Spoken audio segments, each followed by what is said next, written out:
গোলাঘাটে কৃষক আন্দোলনের শহীদদের শ্রদ্ধার সাথে স্মরণ করল সারা ভারত কৃষক সভা। শুক্রবার গোলাঘাটে কৃষক আন্দোলনের শহীদদের ৭৮তম শহীদান দিবস দিনটিকে যথাযোগ্য মর্যাদার সাথে পালন করল সারা ভারত কৃষক সভা ত্রিপুরা রাজ্য কমিটি। এদিন মেলার মার্সেদো ছাত্র যুব ভবনের সামনে দিনটি পালন করা হয়। সেখানে উপস্থিত ছিলেন সারা ভারত কৃষক সভার রাজ্য সম্পাদক পবিত্র কর সহ অন্যান্যরা। উপস্থিত সকলে শহীদ বেদিতে ফুল দিয়ে গোলাঘাটি কৃষক আন্দোলনের শহীদদের শ্রদ্ধার সাথে স্মরণ করেন।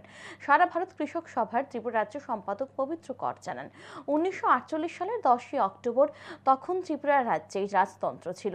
সেই সময় ত্রিপুরা রাজ্যে অভাব ছিল। তৎকালীন সময় মহাজনরা দাদন দিত, কৃষকরা সংগঠিত হয়ে তার প্রতিবাদ জানায়। বিশালগড়ের মহাজন হরি সাহা এক সরকারি আধিকারিককে সাথে নিয়ে কৃষকদের ন্যায্য মূল্য দেওয়ার নাম করে ধান নিয়ে যায়।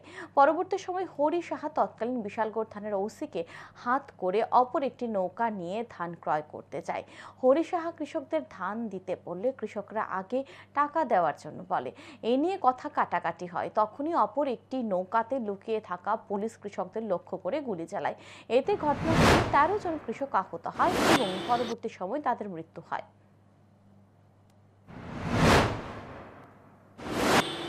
ধানের মন যদি তখনকার সময়ে ২০-২৫ টাকা ছিল, দেখা গেল তারা ১০ টাকায় কিনবে, একথা করে টাকা দিয়ে দিত, এইভাবে দাদন দিতেন। কিন্তু যেভাবে অভাব ছিল, কৃষকরা যখন সংগঠিত হয়েছে তখন গণমুক্তি পরিষদের মূল কৃষক সংগঠন এর প্রতিবাদ করলো যে না, এইভাবে আমরা দেব না।